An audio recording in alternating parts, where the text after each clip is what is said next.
वगोरा जी आपके पास में आऊंगे। एक बड़ी खबर इस वक्त आ रही है। तेहरान में लोगों ने कई जगह पर यहाँ नारे लगाए हैं। आज शोक का दिन है, ये उनका कहना है। इसके नारे यहाँ पर लगाए गए, यानी कि ये समर्थक कहीं ना कहीं खामने के यहाँ पर रहे हैं। प्री खामने आज ईश्वर को प्यारे हो गए हैं, ये नारे वहां पर बाकायदा लगाए जा रहे हैं। आप देखिए लोगों को इकट्ठा होते हुए, और बहुत शक्तिशाली चेहरा supreme leader Ayatollah Ali Khamenei वहां पर रहे हैं। लोगों को पसंद भी वो थे काफी ज्यादा तादाद में, लेकिन देखिए जितने भी चेहरे वहां पर उनके समर्थक आपको दिखेंगे वो बेहद कट्टर यहाँ पर है, कट्टर शिया मुसलमान।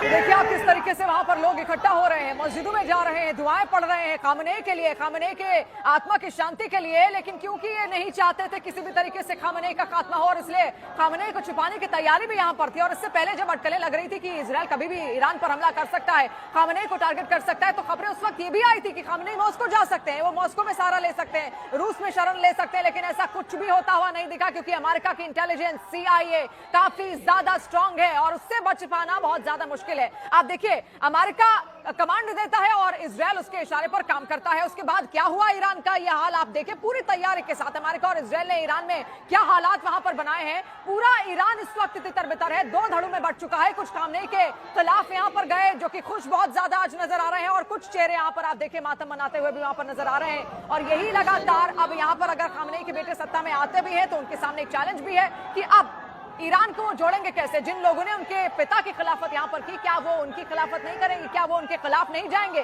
तो ऐसे में वो उनको कैसे अपनाएंगे, वो कैसे उनको जोड़ेंगे, ईरान के लोगों को एकजुट कैसे करेंगे? अपने आप में बहुत बड़ा चैलेंज है। और उससे पहले देखिए ये तो बाद की बात है, उससे बड़ा चैलेंज तो ये है कि वो आखिर अमेरिका किससे कैसे बचेंगे, उनकी इंटेलिजेंस से कैसे बचेंगे। क्योंकि अगर उनको अभी भी नेतृत्व करना है तो उनको कमांड कहीं एक छुपी हुई जगह से करना पड़ेगा। अभी 4 तस्वीरें अलग अलग आप यहाँ पर देखिए, मस्जिद में मातम, इसके अलावा इंतकाम के नारे लगाए जा रहे हैं, मेट्रो स्टेशन पर शोक मनाया जा रहा है, एंकर रोते बिलखते नजर आ रहे हैं। आप देखिए मातम की 4 अलग अलग तस्वीरें। ईरान का क्या हाल, खामनेई का खेल खत्म कर दिया है अमेरिका ने, और अमेरिका यही चाहता था लंबे वक्त से। खामनेई को बहुत बार समझाया गया लेकिन खामनेई तैयार नहीं हुए।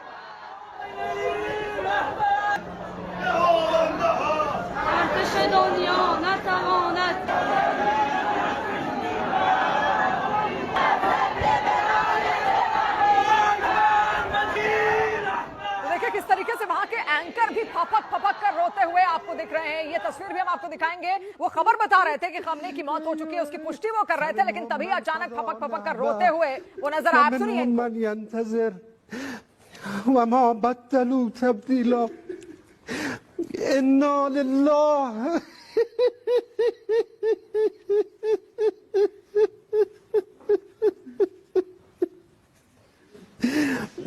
इन्ना लिल्लाह व इन्ना इलैहि राजिऊन अरवाहना लितुराब मक़दमिह अलफ़िदा मौलाए मिल्लत मज़लूम व मुक़तदिर खुद रा किफ़ायत मिकनद। तो देखा आपने किस तरीके के हालात इस वक्त लगातार ईरान में यहाँ पर बने हुए हैं। AK सिवाज जी लगातार हमारे साथ जुड़े हुए हैं। AK सिवाज जी, दीपक वोरा जी ने एक बात यहाँ पर कही, उन्होंने कहा कि अब ईरान पर कोई भरोसा नहीं कर पाएगा। हालात भी ऐसे हैं कि ईरान को संभलने में ही बड़ा वक्त लग जाएगा, लेकिन उससे पहले क्या अमेरिका उसको संभलने देगा, क्या इजरायल उसको संभलने देगा, और क्या बाकी जो देश हैं, जो अरब नेशंस भी हैं, क्या उस पर भरोसा कर पाएंगे जिस तरीके के हमले उसने कर दिए?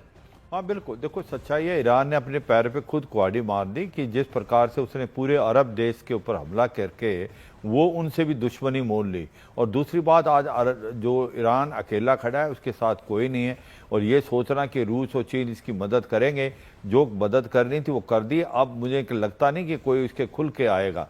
और जहाँ स्टेट ऑफ हार्मूज को बंद करने की बात करते हैं उसको समझना चाहिए 60% जो ऑयल है चीन का भी स्टेट ऑफ हार्मूज से जाता है, उसकी भी इकॉनमी डिगमगाएगी। तो ये सच्चाई है, स्टेट ऑफ हार्मूज को बंद करने के लिए अगर ईरान करने की कोशिश भी करेगा तो अमेरिका के पास भी इसको काउंटर करने के लिए हैं। और स्पेशली बहरान के अंदर जो उसकी 5th नेवल एयर फ्लीट है, नेवल फ्लीट है। दूसरा एक और इम्पोर्टेंट चीज़ जो होके आई है इसके अंदर, आप मुझे लगता है कि जिस प्रकार से अयातुल्लाह अल खमैनी मारे गए हैं और अब ये रेजीम चेंज की एक शुरुआत होगी। अमेरिका बिल्कुल नहीं चाहेगा कि इसका जो लड़का है मुस्तफ़ा खमैनी वो इसको करे, क्योंकि फिर तो कोई फर्क आएगा ही नहीं। ये तो नहीं, उनका एम ये है कि ऐसा रजीम लाए वहाँ पर जो प्रो अमेरिका हो, बदलाव लाए, डेमोक्रेसी को लाए। क्योंकि आप देखें कि ये समाज भी दो तबकों में बटा हुआ है। काफ़ी ऐसे लोग हैं जो जेन जी हैं, जो यंग जनरेशन है, वो बदलाव चाहते हैं, वो फ्रीडम चाहते हैं, वो परेशान थे पुरानी रजीम से, जो करप्शन है, अनएम्प्लॉयमेंट है, इन्फ्लेशन है, और वो चाहते हैं कि भाई उनके ऊपर इतनी पाबंदी ना लगे। तो मुझे लगता नहीं कि अब अमेरिका इसको छोड़ेगा। अभी लोहा गर्म है तो वार करो, अब चेंज कराएगा ऐसी गवर्नमेंट। एक बात जो ईरान ने कभी समझी नहीं, वहां के जो सत्ताधारी थे उन्होंने भी ये बात कभी समझी नहीं कि वक्त के साथ बदलना पड़ता है। वहां पर अब जो युवा आए थे वो कुछ और चाहते थे, वो आजादी चाहते थे, वो फ्री ईरान कहते थे, वो अलग अलग नारे लगाते थे। महसा अमीनी के साथ क्या हुआ हमने सबने देखा, लेकिन ईरान ये बात समझ नहीं पाया और उसने कहीं ना कहीं अपने पैर में कुल्हाड़ी मार ही ली, जैसा आप यहाँ पर कह भी रहे हैं। कल शैलेंद्र सिंह जी डिफेंस एक्सपर्ट है, वो हमारे साथ जुड़े थे। शैलेंद्र, आपसे ही सवाल मैं करूंगी। उनका ये कहना था कि और जो देश है, बाकी जो देश है वो बनाते हैं अपने वॉरहेड्स और अपने हथियार बनाते हैं ताकि उन पर कोई हमला ना कर पाए। एक डर रहता है कि क्योंकि उनके पास इतने सारे हथियार हैं, आप सामने वाला देश अपने आप हमला नहीं करेगा। लेकिन दो तीन देश ऐसे हैं जिसमें ईरान भी आता है, पाकिस्तान भी ऐसा देश है जो बनाता ही है हथियार दूसरों पर हमला करने के लिए, उसका नाजायज फायदा उठाने के लिए। क्या इस बात से इत्तेफाक रखते हैं आप शैलेंद्र, क्योंकि लंबे वक्त से आप कवर कर रहे हैं ईरान? देखिए, आपने बिल्कुल सही कहा कि जो भी हथियार होते हैं वो डिटरेंस के लिए होते हैं, यानी कि कोई दूसरा मुल्क उन पर हमला ना कर दे, इसलिए हथियार डिटरेंस के लिए रखे जाते हैं। अक्सर ये ऐसा होता है। लेकिन देखिए, जहां तक ईरान की बात करें तो इस पूरे रीजन में ईरान एक बड़ी पावर के तौर पर उभरा था पिछले कुछ सालों के अंदर, और जो छोटे छोटे मुल्क ईरान पर डिपेंडेंट हो गए थे, और जिस तरह से ईरान ने पिछले कई सालों से अमेरिका और अमेरिकन इजरायलियों के खिलाफ जो बयानबाजी की है, उससे कहीं ना कहीं सवाल खड़े हुए कि आखिर ईरान चाहता क्या है। देखिए, जो इनका मिसाइल प्रोग्राम के साथ साथ जो इनका न्यूक्लियर प्रोग्राम था, उसको लेकर लगातार हर अमेरिकी राष्ट्रपति ने ये बात कही है कि ईरान को जो न्यूक्लियर पावर बनने के लिए वो इस तरह का कोई होने नहीं देंगे। और हमने ट्रंप की तरफ से बार बार ये बयान सुना पिछले कुछ दिनों में, जहां पर उन्होंने कहा है कि ये हम बिल्कुल नहीं होने देंगे कि ईरान एक न्यूक्लियर पावर बने, क्योंकि अगर ईरान न्यूक्लियर पावर बनता है, वो साफ कह चुका है कि न्यूक्लियर पावर बनते ही वो इजराइल को दुनिया के नक्शे से खत्म कर देगा। तो ऐसे में ये जो पिछले साल की जो भारत की लड़ाई हुई थी इजराइल और ईरान के बीच में, उसका भी शुरुआत यहीं से हुई थी कि उनकी तरफ से कहा गया, इजराइल की तरफ से, कि जो ईरान न्यूक्लियर पावर डेवलप कर रहा है उसका इस्तेमाल वो इजराइल के खिलाफ करेगा। तो प्रीएम्प्टिव स्ट्राइक्स उस वक्त भी की गई थी, हालांकि उस वक्त वॉर है उसको रोक दिया गया था 12 दिनों के बाद में। लेकिन इस बार बहुत लंबे समय के बाद, करीब 8 से 9 महीने की प्लानिंग के बाद, जो कल हमने देखने को मिला है, उससे ये साफ है कि ईरान के न्यूक्लियर प्रोग्राम को लेकर अमेरिका बिल्कुल सख्त है, वो बिल्कुल ये नहीं होने देगा। इजराइल भी इसमें शामिल है। तो ऐसे में अब जो भी सरकार वहां पे आती है, अमेरिका नहीं चाहेगा कि वो ईरान जो अपना न्यूक्लियर प्रोग्राम जो है उसको जारी रखे। शैलेंद्र, अमेरिका बहुत कुछ नहीं चाहता। अमेरिका ये भी नहीं चाहता कि बॉडी बैग उसके यहाँ आए, इसीलिए जितने भी एयरबेसेस यहाँ पर थे, 8 एयरबेसेस, वहां से उसने अपने सैनिकों को हटा दिया, अपने जवानों को हटा दिया। अशोक सज्जनार जी, क्योंकि मिड टर्म इलेक्शन अमेरिका में होने वाले हैं, अमेरिका ऐसा कोई भी रिस्क ट्रंप इस वक्त लेने ही नहीं वाले जो उनकी इमेज पर यहाँ पर दाग दे दे। बॉडी बैग वो बिल्कुल नहीं चाहते, वो उनका यही तरीका, इसलिए शायद ये कह रहे हैं कि हम डिप्लोमेटिक बातचीत के लिए तैयार हैं, हमें नुकसान नहीं चाहिए। देखिए शिवानी जी, ये जो डिप्लोमेसी की बात है, ये एक फसाड है। डिप्लोमेसी क्या करेंगे? डिप्लोमेसी था, उनकी बातचीत चल रही थी, जनीवा में थी, मस्कट में थी, बातचीत चल रही थी जो हम न्यूक्लियर प्रोग्राम को कैसे लिमिट कर सकते हैं, उनकी एनरिचमेंट को कैसे हम रिस्ट्रिक्ट कर सकते हैं। परंतु उसके होते हुए, बावजूद उसके होते हुए, उन्होंने इसके ऊपर हमला किया है।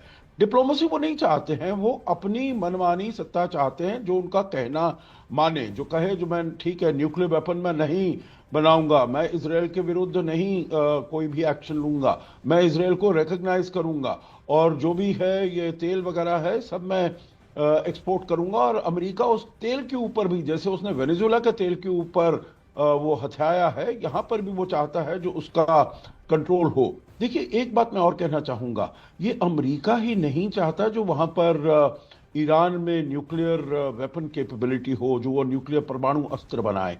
पूरा क्षेत्र है जो चाहता है जो अब ईरान परमाणु शस्त्र नहीं बनाए, क्योंकि पूरे क्षेत्र को ये खतरा हो जाएगा अगर शिया ईरान के पास परमाणु अस्त्र आ जाते हैं। तो ये सब जो वहां पर रेजिम्स हैं, सऊदी अरेबिया है, यूएई है, वहां पर ये सब जो एक्सिस ऑफ रेजिस्टेंस ईरान ने इस्टेब्लिश किया है, हूती, हिजबुल्लाह वगैरह, ये था जो इनके विरुद्ध आप काम करिए, जो वहां पर बादशाही है, जो इनके यहाँ पर शाह है, सुल्तान जी। है, वगैरह वगैरह, उन सबको ये बहुत खतरा होता जो अगर ये भी अपना न्यूक्लियर वेपन बना पाते। तो कोई भी वहां पर नहीं चाहता है, और इसीलिए ये केवल अमेरिका का नहीं है। देखिए, भारत ने भी ये कहा है, जो हम नहीं चाहते जो वहां पर कोई और एक शक्ति उभरे जिसके ऊपर जिसके पास परमाणु अस्त्र हो, क्योंकि ये बहुत ही इनस्टेबल कर देगा, इसको बहुत ही इंस्टेबिलिटी उसमें जाएगा।